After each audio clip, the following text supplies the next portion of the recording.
오늘 하나님이 주시는 수예배의 말씀은 화평을 전하시는 그리스도입니다. 어, 교회를 다니시는 분들이 평안이 없으신 경우를 참 많이 봐요. 오히려 교회를 다니면 평안해야 되고, 사실 불신자들이 요구하는 것도 이 사람이 좀 이렇게 화평하고 그래야 되는데, 사회는 녹록지 않습니다. 내가 아무리 문제를 안 일으키고 싶어도요, 잘 하고 싶어도요, 어떤 사회 그룹에서 뭐 직장이든 어디든 한 10명 중에 9명이 다 성실하고 정직하게 일을 한다 하더라도 한 명이 자꾸 피해를 주면요, 어쩔 수 없이 나도 강직해져야 돼요. 싸워야 할 때가 있고요. 그렇죠. 부딪혀야 할 때가 있어요. 안 그러면 계속 내가 당하는데요. 뭐 자꾸 야근해야 될 일을 나한테 떠넘긴다든가. 꼭 이상하게 한 명씩 그런 좀 이렇게 말하면 좀 나쁘지만 양아치 같은 사람들 있지 않습니까?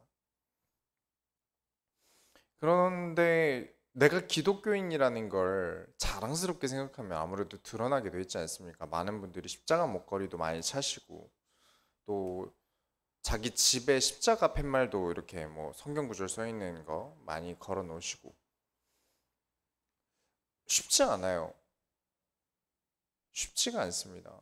정말 그리스도인으로 산다는 게 참는 게 무조건 성경적인 것도 아니고요. 당하는 게 무조건 성경적인 게 아닌데 사람들은 교인에 대한 기대를 그렇게 가지고 있고요. 이 사이에서 우리는 어떻게 살아가야 할까요? 오늘 여러분의 인생에 화평이 있을 만한 이유들이 그리스도로 살아감에 있어서 발견되시기 바랍니다. 첫 번째로, 하나님은 포기하지 않으셨어요. 이거 언제나 잊지 마셔야 합니다. 9장 1절에 여호와의 말씀이 하드락 땅에 내리며 다메섹에 머물리니 사람들과 이스라엘 모든 지파의 눈이 여호와를 우러러 봄이니라. 제가 참 하드락을 좋아하는데 여기는 지명 이름이에요. 이 하드락 땅과 다메섹이 이스라엘이 아니에요. 다른 나라 지역입니다. 하나님의 말씀이 다른 나라에 임하는데 그 나라 사람들이 여호와를 우러러보는 게 아니라 이스라엘 사람들이 여호와를 우러러봅니다. 도대체 말씀이란 게 어떻게 임했길래 그런가요? 9장 2절부터 3절에 그 접경한 하맛에도 임하겠고 두로와 시돈에도 임하리니 그들이 매우 지혜로움이니라. 두로는 자기를 위하여 요새를 건축하며 은을 티끌같이 금을 거리에 진흙같이 쌓았도다. 이렇게 똑똑하고 이렇게 강인하고 기술도 좋은 곳에 말씀이 많은데 어떻게 임하냐면 4절에 주께서 그를 정복하시며 그의 권세를 바다에 쳐넣으시리니 그가 불에 삼켜질지라. 아니, 말씀이 파괴를 해요. 분명히 화평의 복음이고 성경은 평안의 책인데 하나님의 말씀이 많은데 파괴가 돼요. 그렇죠? 그러면 하나님은 파괴를 좋아하시나요? 인간의 인권조차 용납을 못하실 만큼 이스라엘만 예뻐하신 걸까요? 아니, 애초에 하나님 말씀에 파괴의 말씀이란 게 있는 건가요? 이유가 있으시겠죠. 9장 6절부터 7절에 아스도드는 잡족이 거주하니라. 내가 블레셋 사람의 교만을 끊고 그의 입에서 그의 피를 그의 입 사이에서 그 가증한 것을 제거하리니 그들도 남아서 우리 하나님께로 돌아와서 유다의 한 지도자 같이 되겠고 에그로는 여부스 사람 같이 되리라. 이 얘기를 하려고 제가 무슨 얘기를 할 거냐면 저는 좀 물건을 버리지 않고 쓰는 타입이에요. 잘 안 버려요. 언제 쓸지 모르지 않습니까? 그리고 우리 사모님은 많이 버리는 편이세요. 이번 주에 하나님이 우리를 포기하지 않으셨다 하지 않았습니까? 그런데 우리가 성경을 보면 인간이 죄악을 일삼을 때 결국 하나님은 치시죠. 그러면 하나님이 버리신 걸까요? 치신 이유가 버리셨다는 뜻일까요? 또 멸망도 시키세요. 그렇죠. 재앙도 주시고요. 그게 하나님이 버린 것일까요? 예를 하나 들게요. 물건이 하나 고장이 났어요. 그런데 주인은 이 물건을 버릴 생각이 없어요. 그래서 본드로도 붙이고요. 또 물건이 이게 본드로 이렇게 붙이면 물건 입장에서 좋겠습니까? 거기다 막 드릴로 구멍도 내요. 거기다 나사를 쪼여요. 얼마나 아프고 얼마나 싫을까요? 고장난 것도 싫은데 수술은 아픕니다. 그러나 버려지는 것보단 낫습니다. 처음에는 가볍게 고치겠죠. 그러나 물건이 계속 고집을 피우고 내 마음대로 하겠다니까 결함은 계속 생겨온 거고요. 내부의 문제는 계속 생길 거예요. 고치기 위해 계속 손을 대다 보면 도무지 어쩔 수 없을 경우에 어떻게 됩니까? 녹여서 아예 0부터 다시 시작하죠. 그렇죠? 쇠라든가 뭐 플라스틱이라든가 다시 녹이고 다시 시작하는 거예요. 그렇게 가증한 것을 제거하는 수술이 필요합니다. 화평이라는 게 그냥 좋은 게 좋은 거지. 나쁜 대로 덮어야지. 그냥 잔잔히 가자. 이걸 화평이라고 알기 때문에 사람들이 계속해서 복음은 싸우는 것도 아니고 이런 것도 아니고 문제 일으키는 것도 아니고 문제 일으키는 사람 복음 없는 사람이고 부정적인 사람이고 글쎄요. 하나님은 그렇게 일하시지 않습니다. 녹여서라도 불사질러서 녹여서라도 하나님은 다시 쓰시고자 하세요. 그 전에 돌아오면 되는데 그 전에 말 들으면 되는데 듣질 않아요. 싫대요. 어쩌겠습니까? 그래서 하나님이 그런 작업들을 하시는 겁니다. 화평과 평안은 내가 좋은 대로 나 잘 되는 데 있지 않습니다. 하나님이 원하시는 방향으로 반대로 가면 그렇죠. 엄청 큰 바람에 미국 영상 중에 하나 오늘 본 것 같은데 엄청 큰 바람에 트럭이 그것도 짐 가득 실어놓은 트럭이 이렇게 넘어가요. 바람에. 하나님의 섭리에 반대로 행하고 부딪히려고 하는데 평안이 있겠습니까? 그런데 하나님은 나 가는 대로 순항할 수 있게 좋은 바람 내어주세요. 내 입장에서요. 아닙니다. 우리는 하나님을 거스를 수 없다는 것을 생각하시면서 하나님이 주시는 대로, 하나님이 원하시는 대로 가야 돼요. 그래서 지금 하나님께서는 이 수술을 마친 이후에 그들도 남아서 우리 하나님께 돌아와 유다의 지도자 같이 된답니다. 하나님의 원하시는 유다의 지도자는 무엇을 하는 사람이어야 하죠? 하나님의 말씀대로 살아가는 사람이어야 하죠. 그들도 이렇게 해서라도 불사질러서라도 하나님이 원하시는 대로 왜냐 그래야 화평과 평안이 있기 때문입니다. 지금 우리 기독교는 하나님이 수술 중이세요. 낡고 병들고 잘못된 사상들 고장난 것들을 뽑고 고쳐야 할 때가 온 것 같습니다. 왜냐 사람들에게 지금 신천지와 동성애와 교회는 같은 부류가 되어버렸어요. 그렇죠. 인정해야 합니다. 그래야 고치니까요. 레벨이 같아졌어요. 아니 어떻게 그렇게 할 수 있냐? 나가보세요. 교회 안 다니는 불신자들 만나서 얘기해 보세요. 이제 그냥 같은 급입니다. 우리가 신천지를 얼마나 싫어했습니까? 동성애는 하나님이 불법이라고 못 박아두신 거기 때문에 우리가 얼마나 잘못됐다고 생각합니까? 그런데 정작 우리는 그렇게 잘못됐다, 틀렸다 하던 그 두 가지와 같아졌어요. 그 취급이 아무 죄도 없는데 아무 일도 없었는데 당한 거면 억울하겠지만 지금 상황을 보면 아니지 않습니까? 그러니까 우리가 지금 깨달아야 합니다. 우리가 고집을 피우고 틀린 걸 자꾸 붙잡고 있으면 우리만 병들어요. 어제 뉴스를 보니까 천안의 목사님이 이렇게 코로나 때문에 이제 지역 주민에게 피해가 가서는 안 된다라는 대자보를 이렇게 붙이면서 뭐 이렇게 죄송하다, 교회가 미안하다 이런 식으로 얘기를 대자보를 이렇게 붙여놓으셨나 봐요. 근데 어떤 중년의 남성분과 여성분이 오셔가지고 고문 망치로 이 목사님을 폭행한 거예요. 때리신 거죠. 남자분이 때리고 여자분이 갑자기 끌어안더니 나 성폭행 당한다. 여기 목사가 나를 성폭행한다 이러고 소리를 지르고요. 그래서 정말 주짓수를 열심히 해야겠다고 생각했습니다. 그러면서 왜 애국 목사님을 괴롭히느냐 이렇게 얘기를 했나 봐요. 우리 교회는요, 이 시대의 교회는요, 다시 한번 하나님이 쓰시기에 좋은 모습으로 다시 시작해야 됩니다. 영으로 돌린다 할지라도 감수하고 다시 시작해야 돼요. 너무 많이 고장났다면 하나님께서는 다시 영으로 돌리실 테니까 지금도 늦지 않았습니다. 지금이라도 하나님의 말씀으로, 성경으로 다시 돌아가야 합니다. 설교에 성경이 버려졌어요.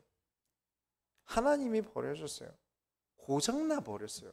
성경이란 매뉴얼대로 행동하지 않으니까, 물건을 내 마음대로 쓰니까 고장나듯이 교회가 누군가 사람의 마음대로 움직이다가 고장났어요. 다시 성경이라는 진리의 매뉴얼대로 다시 우리가 나아가야겠습니다. 두 번째로, 하나님은 그때 화평의 말씀을 전하실 것입니다. 그 말씀의 주제가 누구시죠? 그리스도입니다. 9장 8절에 내가 내 집을 둘러 진을 쳐서 적군을 막아 거기 왕래하지 못하게 할 것이라. 포악한 자가 다시는 그 지경으로 지나가지 못하리니 이는 내가 눈으로 친히 봄이라. 아까 말했던 이스라엘이 아닌 타국이든 이스라엘이든 하나님이 선택하신 곳이라면 하나님께서 지키실 것인데, 그 선택이 무엇입니까? 그리스도로 인치셨다라는 거 잊지 마십시오. 여러분에게 도장을 찍으셨습니다. 내 안에 그리스도께서 계신 것, 그리스도를 나에게 보내주셨고 내가 그 그리스도를 주인으로 영접한 것, 그게 그렇죠, 하나님이 지켜보고 계신 기준이고요. 그 지켜봄 속에 있으면 하나님 그렇게 지켜주신다. 그러면서 9절에 시온에 따라 크게 기뻐할지어다, 예루살렘에 따라 즐거이 부를지어다. 보라, 내 왕이 내게 임하리니 그는 공의로우시며 구원을 베푸시며 겸손하여서 나귀를 타시나니 나귀의 작은 것 곧 나귀 새끼니라. 우와, 이제 다시 우리 이스라엘의 왕이 생기나요? 그 뜻으로 얘기한 걸까요? 아닙니다. 공의로 구원을 베푸시면서 동시에 겸손하셔서 나귀를 타시는 왕은 그리스도뿐이세요. 예수님이 예루살렘 입성하실 때 나귀 새끼 타고 들어가셨습니다. 9장 10절에 내가 에브라임의 병거와 예루살렘의 말을 끊겠고 전쟁하는 활도 끊으리니 그가 이방 사람에게 화평을 전할 것이요 그의 통치는 바다에서 바다까지 이르고 유브라데 강에서 땅끝까지 이르리라. 이스라엘의 전쟁에 필요한 활과 말이 더 이상 필요 없어질 만큼 이방 사람에게 화평을 전할 것이라 하였습니다. 우리가 지난 크리스마스 때, 작년 크리스마스 때 나귀에 대해서 좀 다루지 않았습니까? 예수님은 나귀로 오셨어요. 예수님이 마구간에서 태어나신 것 잘 알고 계시죠? 근데 이 마구간은 말의 마구간이 아닙니다. 이스라엘의 말 마구간은 드물어요. 왜냐하면 이스라엘은 로마의 속국이었죠. 정복당한 나라입니다. 그 정복을 당한 나라에서 병기로 쓰일 수 있는 말을 사람들이 키울 수 있도록 허락을 해줬을까요? 당시의 말은 전쟁 병기, 탱크 같은 거예요. 하지만 나귀는 전쟁에 쓰이기보단 이제 농가나 짐을 옮길 때 쓰이게 되는 것이죠. 예수님께서 친히 나귀와 같이 이 세상을 이기고 억압하는 전쟁의 역사를 쓰시러 오신 게 아니라 우리의 모든 죄와 짐을 담당하시기 위하여 오셨기 때문에 마치 나귀와 같이, 우리의 짐을 담당하시는 나귀와 같이 나귀의 마구간에서 태어나신 겁니다. 우리 기독교는요, 싸우기 위해 있는 곳이 아닙니다. 화평을 전하기 위해 있는 곳이죠. 그래서 우리는 겸손함과 문제를 일으키지 않으려고 해야 되는 게 어느 정도 몸에 배어 있어야 돼요. 이 세상에 평화와 안녕을 주기 위해 존재하는 게 교회입니다. 아까처럼 그렇게 망치 들고 싸우면 안 돼요. 그런데 싸워야 할 때도 있습니다. 예수님은 화평을 전하시는 분이신데 예루살렘 들어오셔서 하신 게 있어요. 싸우셨어요. 누구와 싸웠죠? 누구와도 싸우시고 성내지 않으셨는데 성전 안에서 돈 벌 궁리와 장사질 하는 것만 보시고는 눈이 뒤집혀서 다 뒤집어 엎으셨어요. 교회는 돈을 위해서 존재하는 곳이 아닙니다. 기도하는 곳이죠. 더 엄밀히 말하자면 기도는 하나님과 대화하기 위해 있는 곳입니다. 교회는 하나님과 모든 커뮤니케이션의 집합지와 같은 곳이에요. 사람과 만나서 하나님의 말씀이 어떻게 응답되었는지 하나님의 존재에 대해서 나누고요. 설교에서 하나님이 이번 주에 나에게 주신 응답의 은혜의 말씀을 듣고요. 찬양함으로 또 내가 하나님께 나아가고요. 모든 하나님과의 소통을 다 교회에서요. 모든 곳이 집합되어 있는 곳이에요. 거기서 근데 장사하는 사람만 남았다. 말씀 전하는 사람이 없다. 기도하는 사람 없다. 예수님이 그래서 뒤집어 엎은 겁니다. 왜냐? 교회가 없으면 세상에 화평을 어떻게 줍니까? 교회가 없이 세상에 화평과 평안과 안녕이 어떻게 있습니까? 그런데 그 교회가 안녕과 평안이 없을 짓을 해요. 평안과 화평을 주시기 위해서 오신 그리스도이시기 때문에 싸우셨습니다. 우리가 싸워야 될 때는 이때입니다. 평안과 화평을 막는 사람이 있는데 좋은 게 좋은 거지. 그래, 그리스도 아니까 내가 참아야지. 복음 아는 내가 참아야지. 하나님이 해결해 주실 거야. 세상에. 교회에서도 그러시면 안 됩니다. 목회자가 하나님의 말씀에 올바르게 하나님께 전달받고 세상에 성경을 통하여 하나님의 말씀을 전하지 않는다. 싸우셔야 합니다. 제가 그런다. 무조건 싸우셔야 합니다. 그만두라고 하셔야 됩니다. 그렇죠. 그러셔야 돼요. 선지자의 역할 감당하셔야 합니다.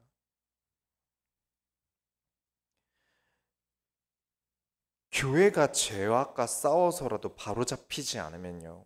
세상의 평안은 줄 수가 없습니다. 오직 그리스도로 돌아가야 하는데 그 그리스도로 돌아가는 길의 지도는 성경밖에 없습니다. 내비게이션이 없어요. 자동이 없어요. 성경밖에 없습니다. 그래야만 11절부터 12절이 가능하죠. 또 너로 말할진대 내 언약의 피로 말미암아 내가 내 갇힌 자들을 물 없는 구덩이에서 놓았나니 갇혀 있으나 소망을 품은 자들아 너희는 요새로 돌아올지니라 내가 오늘도 이르노라 내가 내게 갑절이나 갚을 것이라.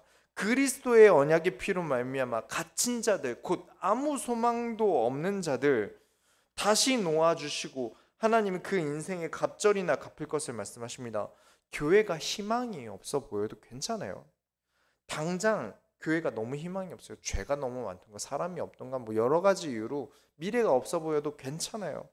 시대가 교회를 버리는 것 같아도 괜찮습니다. 하나님께서는 13절 15절에 그리스도로 인해 다시금 교회가 회복되는 때에 하나님이 친히 자신의 역사를 자신의 권능을 보이실 것을 약속하셨습니다. 결론을 내리겠습니다. 9장 16절부터 17절에 이날에 그들이 하나님 여호와께서 그들을 자기 백성이 양떼같이 구원하시리니 그들이 왕관의 보석같이 여호와의 땅에 빛나리로다. 그의 형통함과 그의 아름다움이 어찌 그리 큰지 곡식은 청년을 새 포도주는 처녀를 강건하게 하리라. 여러분 우리가 그리스도 말하는 교회가 아니라 그리스도로 살아가는 교회가 되자 하지 않았습니까? 저도 어릴 때 신앙생활을 해봤지 않습니까? 제가 딸 때부터 목사는 아니었겠죠. 그때 당시에 신앙생활 잘한다고 앞에 참 많이 세워줬던 친구들이 있어요. 노래 잘해서 찬양인도 시키는 친구도 있고요. 뒤에서 맨날 담배 피는 여자였는데 목사님들은 뭐가 그렇게 예뻤는지 항상 앞에 세우고 어떤 친구는 간증도 정말 많이 시키고 그런데 시간이 지나 보면 아무도 신앙생활을 안 해요. 왜일까요? 자꾸 어릴 때 자꾸 사람들에게 노출되는 애들이 시간이 지날수록 점점 신앙생활을 안 해요. 막 합심 기도할 때 우렁차게 하거든요. 막 울면서 기도해요. 몇 번이고 봤어요. 누가 찬양인도 앞자리에서 기도할 때 눈 뜨고 멀뚱멀뚱 마이크 들고 있겠습니까? 기도할 때. 그런 아이들이 신앙생활을 안 해요. 여러분, 신앙생활은요. 양념이 범벅돼서 어떤 맛인지 본래 맛을 잘 모르겠는 요리가 아니라 아주 오랫동안 푹 끓인 사골과 같습니다. 그리스도의 나를 우려내야 돼요. 양념 막 치덕치덕 발라놔서 이게 발라놓은 게 벗겨내는 순간 아무것도 아니지 않습니까? 내가 되게 화려하게 플레이팅에 있었고, 그쵸? 양념 막 돼가지고 되게 멋있는 거였는데 씻겨 내려가져 버리고 나만 딱 남으니까 아무것도 없지 않습니까? 사람들의 기대치는 높지.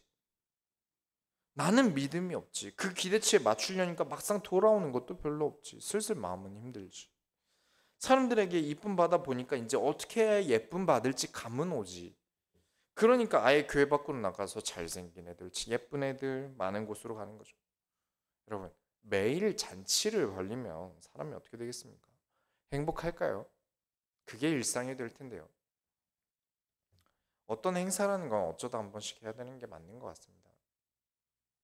나의 인생이 어떤 자극에 자꾸 노출되려고, 만약에 그러려고 교회를 찾게 되면 어떻게 됩니까? 어느 순간 회의감과 허무감이 드는 건 어쩌려고요? 잔잔히, 천천히, 빠르지 않아도 돼요. 하나님과 동행하시고요. 하나님과 사이가 깊어지시길 바래요. 앞에 나와서 간증하는 거에 속지 마세요. 이분들은 진심이겠지만 그걸 보고 왜 나는 안 되지 하지 마세요. 정말 신앙생활 잘하셔서 오셔서 간증하신 분들은 티가 납니다. 오랜 시간 동안 하나님과 함께 하셨던 게. 어느 날 갑자기 뭔가 빡 되는 것 같은 거에 왜 나는 저렇게 드라마틱하지 않지? 왜 난 저렇게 신앙생활이 드라마틱하고 멋있지 않지? 그게 낫습니다. 천천히 고요하게 하나님과 깊이 누리세요. 깊이 누리는 게 중요합니다. 구멍이 작아도요, 얼마나 깊은지는 모르는 겁니다. 넓고 얕은 것보다 하나님과의 관계는 사람들 눈에 띄지 않는 작더라도 하나님과 얼마나 깊이 있는가가 중요해요. 그게 다른 겁니다. 진짜 그리스도로 살아감으로 그냥 맛만 보고 다 아는 것처럼 떠드는 게 아니라 진짜 하나님과 동행하고 하나님과의 사이가 깊어지는 것만으로 아, 이게 그리스도로 살아가는 거구나라는 걸 사람들이 느낄 정도까지 여러분 크게 하나님 앞에 깊이 쓰임 받으시길 바랍니다.